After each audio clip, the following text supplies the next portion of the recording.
نکاح کی سنتوں میں سے ایک سنت تو یہ ہے کہ مجلس نکاح کا انعقاد کسی پارٹی ہال میں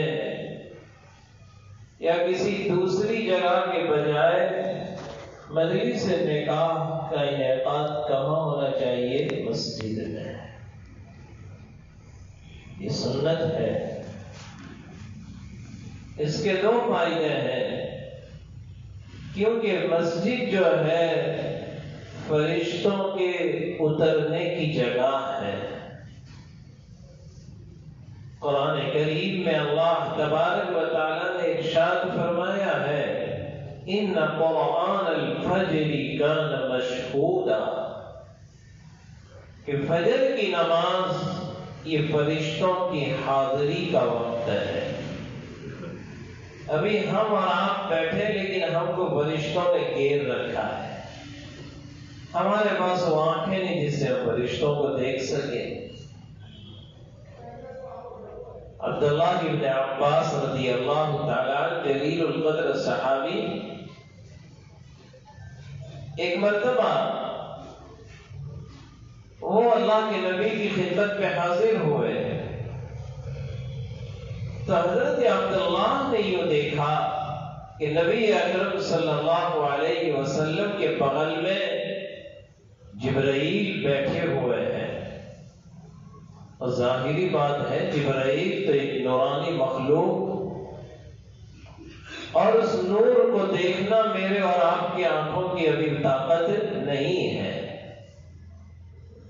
تو جب وہ مجلس سے اٹھے تو عبداللہ اپنے والد سے پوچھنے لگے کہ من جلس فی جنب رسول اللہ صلی اللہ علیہ وسلم، اللہ کے نبی کے بغل میں کون بیٹھا ہوا تھا؟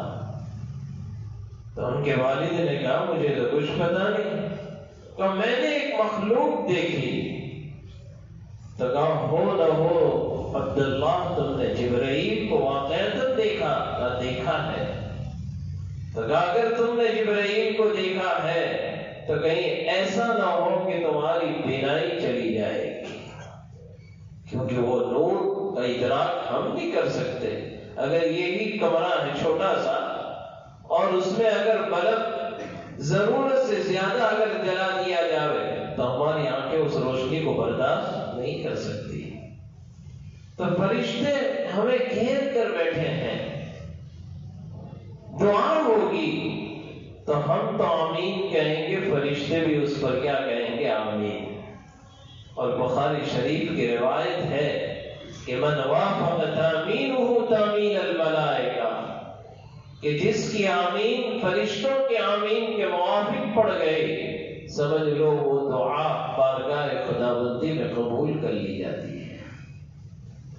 تو مجلس نکاح کا انعقاد نیت کرو کہ انشاءاللہ ہم بھی اپنے بیٹے بیٹیوں کا نکاح کس میں کریں گے؟ مسجد میں کرتے ہیں انشاءاللہ۔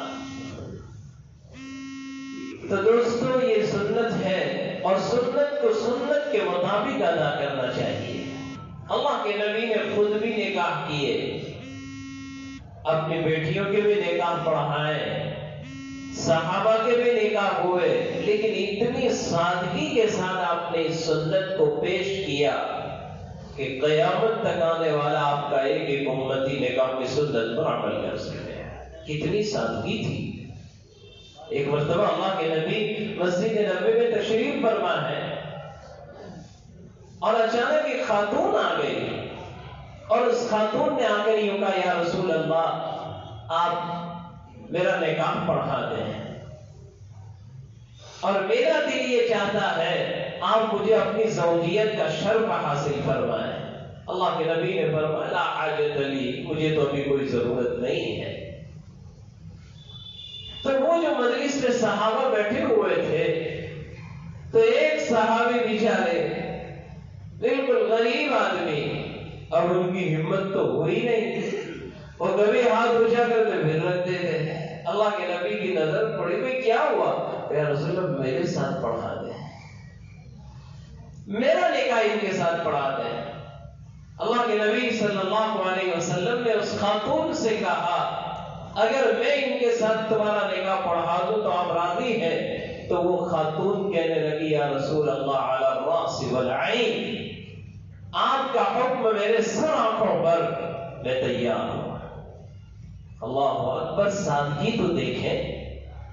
اللہ کے نبی نے فرمایا آئندہ کل آ جانا اور اسی مسجد کے اندر تمہارا نکاح ہو جائے گا انشاءاللہ۔ اب وہ خاتون تو چلی گئی۔ اللہ کے نبی صلی اللہ علیہ وسلم نے ڈیٹ بھی فکس کر دی۔ آج تو ہمارا حال یہ ہے کہ اگر نکاح کے لیے اگر ارادہ کر دیں ایک سال پہلے تاریخ طے کی، بھائی کیوں؟ کل شاپنگ کرنی ہے ابھی تو، اور معلوم نہیں کتنے رواج اور کیا کیا دھماکے، پتہ نہیں کیا کیا تیاریاں، اور یہاں پر آئندہ کل تاریخ طے ہو گئی۔ کوئی انویٹیشن کارڈ نہیں، کوئی کنکوتری نہیں، ایک دم سادگی۔ اور یاد رکھنا اللہ کے نبی کی اگر دعا لینا چاہتے ہو تو نکاح کو سادہ بناؤ، سستا بناؤ۔ آقا نے دعائیں دی ہے ان اعظم النکاح برکۃ ایسرہ مؤونہ، اس نکاح کے اندر بھلائی ہوتی ہے، خیر ہوا کرتی ہے جس نکاح کے اندر خرچہ کم ہو۔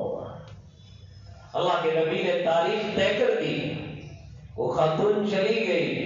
اللہ کے نبی نے اس صحابی کو قریب بلایا اور بلا کر یوں کہا بھائی نکاح تو کرو گے لیکن وہ آنے والی آپ کی دلہن کو کچھ مہر بھی تو دینا پڑے گا، بغیر مہر کے تھوڑی نکاح ہو جائے گا۔ تو کہنے لگے جی یا رسول اللہ مہر تو دینا پڑے گا۔ تو کیا دوں؟ تو کہا بھائی کم از کم انگوٹھی تو لے آئے، ایک چاندی کی، تاکہ آنے والی کا دل خوش ہو جائے۔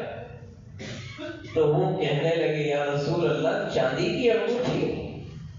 یہاں تو پہننے کے کپڑے بھی نہیں ہیں، ایک چادر پہن رکھی تھی، اوپر بھی چادر نہیں تھی بیچارے کے پاس۔ کیسے صحابہ غریب تھے، دنیا کے اعتبار سے بڑے غریب، دین کے اعتبار سے بڑے مالدار تھے۔ انہوں نے دنیا میں اپنے آپ کو کھپایا ہی نہیں، دنیا سے ان کو کوئی تعلق نہیں۔ صحابہ جو تھے بڑے دیندار تھے۔ ایک مرتبہ اللہ کے نبی جمعہ کا دن ہے، خطبہ دے رہے تھے، خطبہ شروع ہو گیا، آقا نے ارشاد فرمایا اذا خرج الامام فلا صلاة ولا کلام، جب امام خطبہ دینے کے لیے ممبر پر بیٹھ جائیں تب کوئی نماز بھی نہیں پڑھی جائے گی، نہ آپس میں گفتگو کی جائے، بس خاموشی کے ساتھ خطبہ سنو۔ اللہ کے نبی نے خطبہ دیا اور ایک صحابی داخل ہوئے، اور وہ صحابی اتنے غریب کہ صرف بیچارے نے لنگی پہن رکھی تھی اور کچھ نہیں جسم پر۔ اللہ کے نبی صلی اللہ علیہ وسلم نے ان کو دیکھا۔ اب کیسے پتا چلے صحابہ کو ان کا حال کہ اتنے غریب صحابی ہے، کیسی غربت کے زمانے میں انہوں نے زندگیاں گزاری۔ تبھی تو اللہ نے دنیا ہی میں ان کو خوشخبریاں سنا دی، رضی اللہ عنہم ورضوا عنہ، اللہ بھی ان سے راضی، وہ بھی اللہ سے راضی ہے۔ ایک صحابی آیا، کہا یا رسول اللہ میری بیٹی کا نکاح ہے اور گھر پر ہمارے پاس اتنا پیسہ نہیں ہے کہ ہم بازار سے خوشبو خرید کر لائیں، ہم بازار سے خوشبو خرید کر لائیں۔ اللہ کے نبی صلی اللہ علیہ وسلم سے کہنے لگے یا رسول اللہ آپ کے پسینے کے چند قطرے ہمیں دے دو، ہم وہی جا کر اپنے گھر والوں کو خوشبو کے طور پر لگا دیں گے۔ اللہ کے نبی صلی اللہ علیہ وسلم نے اسی وقت اس صحابی سے کہا ایک بوتل لے آؤ۔ وہ صحابی بوتل لے آئے، گرمی کا زمانہ تھا۔